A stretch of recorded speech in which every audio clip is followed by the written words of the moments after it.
초등학교 3학년부터 고등학교 3학년까지 한 1,000명을 대상으로 이제 질문을 던졌습니다. 부모의 어떤 역할이 당연히 자녀에게 영향을 미치는데 이 부모의 모습 가운데 좀 바뀌었으면 하는 바라는 게 뭐가 있냐고 질문했는데 부모가 자기와 많은 시간을 좀 함께 하면 좋겠다는 얘기는 거의 안 나왔습니다. 그리고 이제 주로 어떤 얘기가 많이 나왔냐면 부모가 좀 덜 힘들었으면 좋겠다, 좀 덜 스트레스를 받았으면 좋겠다, 이런 이야기가 참 많이 나왔습니다. 왜 이런 대답이 많이 나왔을까 이제 생각을 해보니까 부모가 힘들고 스트레스를 많이 받으면 그것이 자기한테 온다는 것을 느꼈나 보죠. 그러니까 이게 뭔가 부모가 이제 스트레스를 안 받아야 자기한테 이제 뭐라고 얘기 안 하니까 그런 얘기가 많이 나온 것입니다.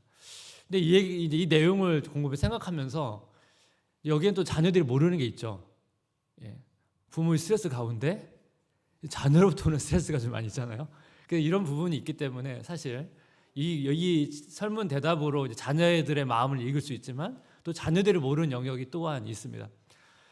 사실 부모와 자녀의 관계는 어떻게 보면 되게 심플한데 사실은 굉장히 어떻게 보면 복잡합니다. 얽히고 얽혀 있습니다. 오늘 본문도 그런 내용을 좀 다루고 있습니다. 그래서 오늘 본문을 통해서 이제 자녀 양육의 성경적 원리를 좀 살펴보기를 원하는데 첫 번째는 뭐냐면 자녀는 불안전함 속에서 성장한다는 것입니다. 이삭과 이제 리브가가 한 20년 만에 자녀를 갖게 됩니다. 근데 자녀인 에서와 야곱을 이제 소개하는 내용을 보게 되면 이 에서와 야곱이 굉장히 불완전한 존재라는 것을 또 잘 보여줍니다. 먼저 에서의 특징을 보게 되면 창세기 25장 25절 먼저 나온 자는 붉고 전신이 털옷 같아서 이름을 에서라 하였고, 여기 에서의 특징이 뭐죠? 몸이 붉고 털이 많다는 것입니다. 그래서 에서의 몸이 이제 붉어서 에서의 별명이 에돔이거든요. 그래서 창세기 25장 30절 말씀을 보면 야곱에게 이르되 내가 피곤하니 그 붉은 것을 내가 먹게 하라 한지라 그러므로 에서의 별명은 에돔이더라. 이 에서의 별명이 이제 에돔이 되는데 나중에 에서 자손을 에돔 족속이라 부르거든요. 그리고 에서의 또 다른 특징이 털이 많이 있는데 이 털이라고 하는 이 단어와 에서가 이제 거주하게 될 곳이 세일이거든요. 발음이 되게 비슷해요. 그래서 에서의 몸이 붉고 털이 많다는 것은 어떻게 보면 에서의 미래를 암시하는 표현이라고 볼 수가 있습니다. 그리고 에서의 외모 외에 또 다른 특징이 또 본문에서 나오는데 창세기 15장 27절 상반절을 보면 그 아이들의 장성함에 에서는 익숙한 사냥꾼이었으므로 될 사람이 되고, 여기 보면 익숙한 사냥꾼, 익숙하다는 단어는 이제 경험이 많은, 뭐에 대해서 되게 잘 알고 있는 이런 의미를 가지고 있습니다. 그러니까 에서는 사냥에서는 굉장히 전문가다운 실력을 가진 사람이라고 이제 이야기하고 있는 것입니다. 근데 이 단어에 암시하고 있는 게 있거든요. 복선으로 깔리게 있는 게 있는데 에서는 이제 밖에서 사냥은 잘하는지 모르겠지만 인생에 있어서 뭔가 중요한 것을 놓치고 빼앗기는 존재입니다. 그러니까 에서는 짐승은 잘 잡을지는 모르겠지만 인생에 있어서는 사냥에 되게 서투른 사람입니다. 그러니까 여기엔 되게 역설적인 의미가 담겨 있습니다. 근데 사실 야곱도 마찬가지예요. 야곱이라는 단어는 이제 발꿈치라는 단어와 비슷한데 오늘 창세기 25장 20절 보니까 후에 나온 아우는 손으로 에서의 발꿈치를 잡았으므로 그 이름을 야곱이라 하였으며 리브가가 그들을 낳을 때 이삭이 60세였더라. 야곱은 발꿈치라는 단어랑 이제 발음이 되게 비슷하고 또 속이다라고 하는 단어랑 되게 발음 비슷합니다. 그래서 보통 야곱의 의미가 뭐냐 할 때 속이는 자, 발꿈치를 잡는 자, 보통 이 두 가지로 많이 설명을 하거든요. 근데 야곱이 발꿈치를 잡은 자라는 의미를 가지고 있기 때문에 이 단어가 뭘 사실 의미합니까? 에서보다 사냥을 더 잘하는 사람, 발꿈치를 잡아버렸잖아요. 그러니까 사냥을 더 잘하는 사람으로 이야기를 하고 있는 거죠. 복선입니다. 그리고 결과적으로 뒤에 가면 에서는 야곱한테 중요한 것을 다 빼앗깁니다. 야곱을 설명하는 또 다른 표현이 있는데 창세기 25장 17절 그 아이들의 장성함에 에서는 익숙한 사냥꾼이었으므로 들사람이 되고 야곱은 조용한 사람이었으므로 장막에 거주하니. 그러니까 이 내용이 뭐냐면 야곱은 이제 밖에 막 돌아다니니까 되게 외향적인 사람이고 야곱은 이제 장막, 집에서 조용히 거주하는 좀 내향적인 사람이라 이렇게 좀 그런 의미로서 이렇게 표현을 한 것 같습니다. 근데 이 조용한이라고 하는 이 단어가 번역을 할 때 오늘 본문에서만 이렇게 번역을 합니다. 그러니까 원래 이 단어는 성경에서 다른 의미로 많이 번역이 되거든요. 그래서 주로 흠이 없는 온전한 이런 의미인데 예를 들어서 욥에게 이 단어가 사용됐거든요. 욥기 1장 1절 한번 같이 읽어볼까요? 우스 땅에 욥이라 불리는 사람이 있었는데 그 사람은 온전하고 정직하여 하나님을 경외하며 악에서 떠난 자더라. 여기 보면 욥이 온전하고 이게 같은 단어거든요. 욥하면 온전함 이미지가 맞잖아요. 근데 야곱하고 온전한 사람 하면 뭔가 야곱의 그 행동에 비해서 안 맞잖아요. 그래서 이 문맥이 좀 흐름이 안 맞기 때문에 그냥 이제 에서랑 비교하면서 조용한 이렇게 번역을 한 것 같습니다. 근데 저는 이제 조용한이라는 번역도 괜찮지만 이 단어가 가지고 있는 원래 의미를 좀 살려서 번역해도 문맥 흐름상 자연스러운 번역이 나올 수 있어서 저는 그렇게 번역해도 좋겠다는 생각을 하는데 이 조용한이라고 하는 단어가 이제 동사형이 뭐냐면 성취하다, 완성하다 이런 단어예요. 그러면 이게 형용사형으로는 성취하는 이런 의미를 가지고 있거든요. 저는 이렇게 번역해도 문맥 흐름상 맞는다고 생각을 합니다. 성취한다는 건 뭐예요? 자신이 목표한 거를 얻으려고 하는 그런 의미를 가지고 있지 않습니까? 그래서 성취하는 이렇게 하면 야곱의 이름 발꿈치를 잡은 자 이 단어와도 잘 어울려요. 그래서 창세기 2장 27절 이렇게 번역하면 그 아이들의 장성함에 에서는 익숙한 사냥꾼이었으므로 들사람이 되고 야곱은 성취하려는 사람이었으므로 장막에 거주하니 이렇게 가능합니다. 그러면 이 성취하려는 사람과 장막에 거주한 거랑 흐름이 연결돼야 되잖아요. 연결이 가능해요. 근데 이거는 다음 설교 때 다음 설교랑 연결이 돼 다음 설교 본문과 이 내용이 연결되기 때문에 그때 이 내용이 어떻게 연결되는지 제가 좀 말씀을 좀 드리고 오늘은 여기에 포커스를 두지 않고 그러면 여러분 정리해보면 어떻게 해요? 에서는 익숙한 사냥꾼인데 사냥에 서투르고 야곱은 성취하려는 사람인데 결과적으로 뭐예요? 도망가거든요. 그러니까 이 에서나 야곱은 굉장히 불완전한 존재고 사실 야곱도 에서보다 더 나은 존재는 아닙니다. 둘 다 연약한 존재고 야곱도 하나님의 은혜가 필요한 존재입니다. 그 존경받는 그 미국의 존 파이퍼라는 목사님이 계시는데 은퇴를 하셨거든요. 이 존경받는 목회자의 자녀가 사실 얼마나 힘듭니까? 그 자녀가 그 존 파이퍼 목사님의 자녀를 살면서 얼마나 이제 자기 안에 이제 고충, 힘들었는지를 이렇게 자기 책에서 이렇게 피력한 내용이 있습니다. 바너바스 파이퍼라는 분인데 세상의 목회자의 자녀만큼 자연스럽게 이중의 가면을 쓸 수 있는 사람도 별로 없을 것이다. 평소에는 믿음 좋고 예의가 바르며 교회 일에도 열심이다. 그러나 그의 내면은 냉랭하고 분노에 차 있으며 무심할 수 있다. 어쩌면 그냥 혼란스러운 것일 수도 있다. 어느 쪽이든 겉으로 드러나는 그는 진짜 그가 아니다. 그는 자기가 누구인지 알지 못한다. 다만 자기가 어떤 사람이어야 하는지는 안다. 그게 바로 사람들이 보는 목회자의 자녀의 얼굴이다. 자기가 어린 시절 목회자의 자녀로서 자기가 가지고 있는 여러 가지 이중 가면을 쓴 듯한 그 자기 안의 혼란스러움을 이렇게 고백을 한 거죠. 자기의 자연스러운 모습으로 살아가고 싶은데 사람들의 기대가 있으니까 그 기대에 맞춰서 살다 보니까 자기 마치 이제 가면을 쓴 것 같은 모습이었다는 고백을 하는데 공감이 되지 않습니까? 근데 뭐 이 경중의 차이가 있지만 모든 크리스찬 자녀들은 이중 가면을 쓸 가능성이 되게 높습니다. 왜 그럴까요? 첫 번째는 아무래도 이제 부모님의 기대가 있거든요. 부모님이 어쨌든 교회 주일학교 열심히 나가라고 그러고 뭐 큐티 꼬박꼬박 해가라고 이렇게 하다 보니까 이 부모의 기대에 맞춰야 되는 그런 부담이 하나 있고 두 번째 뭐 그런 과정에 정말 하나님 인격적으로 만나면 뭐 그렇게 하는 게 별로 힘들지 않은데 아직 인격적으로 하나님을 만나지는 않았는데 이거 하긴 해야 되겠고 그러면 자기 정체성에 혼란이 오지 않습니까? 그리고 자기가 생각하는 학교에서 배우고 자기가 접하는 문화 속에서는 자기가 교회에서 듣는 걸 자꾸 충돌이 오다 보니까 그러니까 계속 어떻게 보면 교회에서는 이런 모습, 또 학교에서 이런 모습, 이렇게 이중적인 모습으로 이렇게 살아가는 모습을 가질 수 있다는 거예요. 이거는 자연스럽게 그렇게 생길 수 있다는 것이죠. 그러니까 부모는 이렇게 불완전한 이제 자녀를 양육할 수밖에 없는 상황인 것입니다.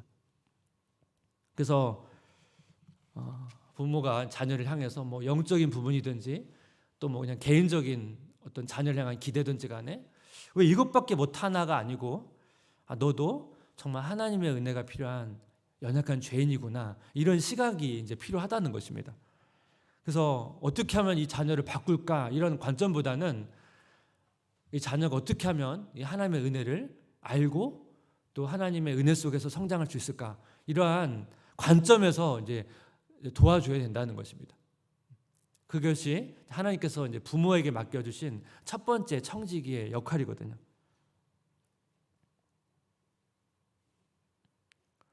자녀 양육의 성경적으로 두 번째는 뭐냐면 부모의 사랑은 불완전하다는 것입니다. 이삭과 리브가의 자녀 에서와 야곱의 모습도 불완전하죠. 여기 보면 이제 이삭과 리브가의 모습도 묘사하는데 여기도 굉장히 불완전합니다. 창세기 25장 28절 여기 함께 같이 읽어볼까요? 이삭은 에서가 사냥한 고기를 좋아하므로 그를 사랑하고 리브가는 야곱을 사랑하였더라. 이삭은 에서를 사랑하고 리브가는 야곱을 사랑하고, 여기 사랑한다는 단어 나오는데 이 단어가 이제 보통 보편적인 사랑을 나타내는 단어인데 이 단어가 이제 하나님을 사랑한다고 할 때도 쓰는 단어거든요. 근데 이제 문제는 뭐예요? 이삭과 리브가가 편애를 한다는 거예요. 편애를. 그럼 왜 편애를 하는가? 이삭은 왜 에서를 좋아하는가? 본문에서 보니까 이삭과 에서의 공통점이 있어요. 사냥. 에서는 사냥을 좋아하고 이삭은 사냥한 고기를 좋아하고.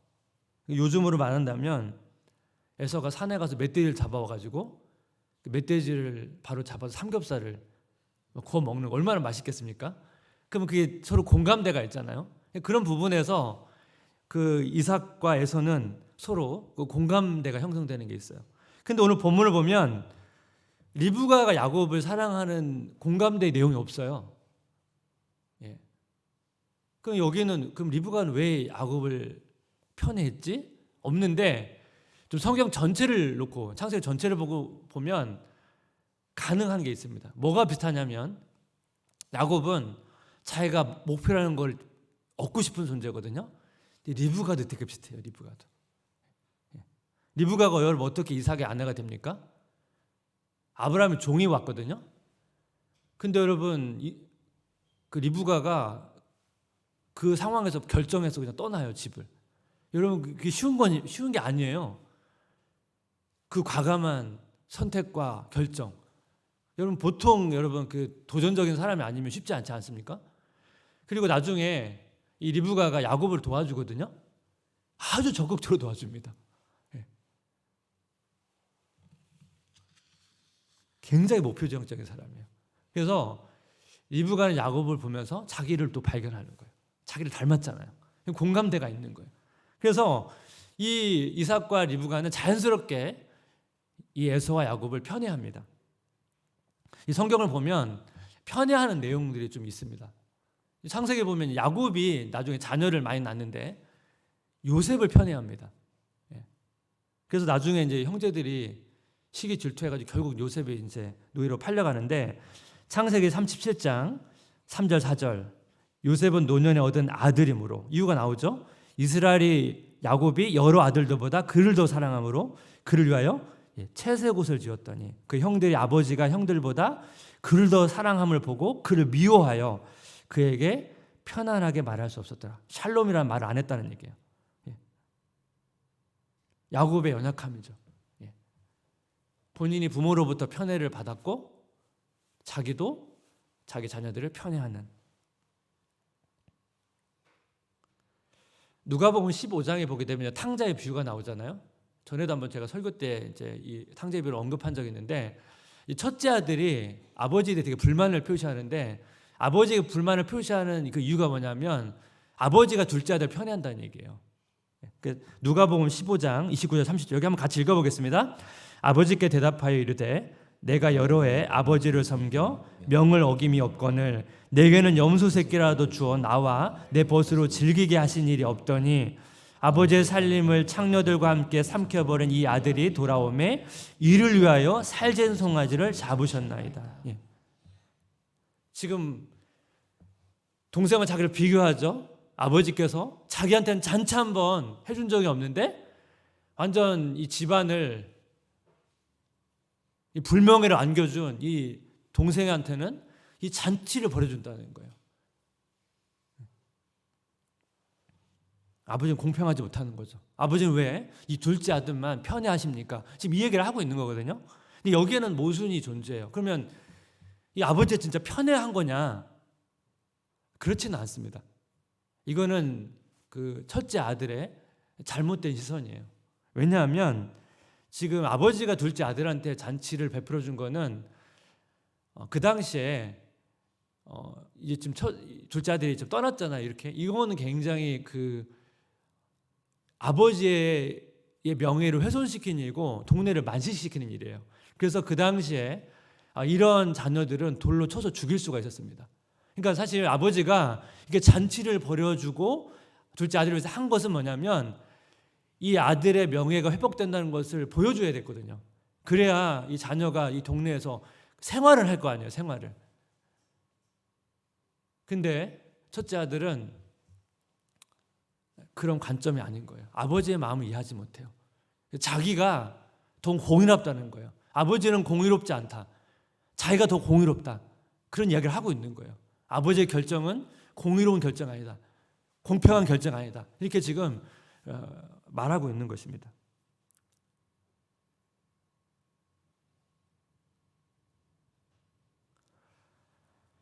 예수님께서 12제자 중에 베드로와 야고보 요한을 좀 더 많이 같이 다녔습니다. 변화산 같은 데는 이 세 명만 데리고 올라가거든요. 제자들이 약간 질투를 했어요. 그럼 예수님이 지금 편애하신 거냐? 그럴 수 있잖아요. 그럼 우리가 생각할 때 예수님이 편애하진 않으실 거 아니에요. 그럼 예수님께서 왜 특별히 세 명을 더 챙기셨는가? 그건 좀 이제 질문이 좀 필요하겠죠. 여기에는 이제 예수님의 판단이 있겠죠. 예수님 자기 사역을 위임해야 되잖아요. 계속 같이 있는 게 아니기 때문에 자기가 떠나고 이 중대한 이 사역을 위임해야 되다 보니까 누군가에게는 어떤 그 안에서도 리더십 그룹이 필요했고, 그러니까 이 세 명의 제자들은 더 특별히 훈련시켜서 그런 역할을 부여한 거죠. 그러니까 뭔가 편의 문제가 아니고 어떤 자기의 위임, 사역의 위임 때문에 그 제자들 더 많이 훈련시킨 거죠. 그래서 여러분 보시면 무리들보다는 12제자에게 더 많은 시간을 내시고 12 제자들보다 중에서는 이 3명에게 더 많은 시간을 내신 거고, 이거는 왜 그렇습니까? 예수님의 이제 양육 훈련의 원리인 거죠. 그래서 부모가 자녀를 양육하다 보면 뭐 이삭과 리브가처럼 야곱처럼 편애를 할 수 있고요. 잘 자녀를 양육하다 보면 우리는 어쨌든 이 자녀 중에 좀 더 연약한 자녀에게 더 좀 관심과 긍휼이 가지 않습니까? 사실 이건 편애는 아닌데 자녀 입장에서는 그렇게 보일 수 있잖아요. 그래서 이 편애로 오해하고 질투를 할 수가 있는 것입니다. 그래서 우리가 자녀를 양육하다 보면 이런 일들이 가정 안에서 일어난다는 거예요. 그래서 모든 가정마다 완벽한 부모는 없고 완벽한 자녀는 없다는 것입니다. 오늘 본문에서 왜 이삭과 리브가 편애를 할까요? 공감대가 있었죠. 하지만 더 근원적인 건 뭡니까? 자기가 편애하는 자녀를 통해서 만족을 얻기 때문에 그렇습니다. 부모가 자녀를 통해서 더 만족을 얻으려고 부모는 자녀를 통제합니다. 그래서 이삭과 리브가가 이 자녀로부터 이제 만족을 얻기 위해서 계속 통제를 합니다. 여기에 이제 문제가 있죠.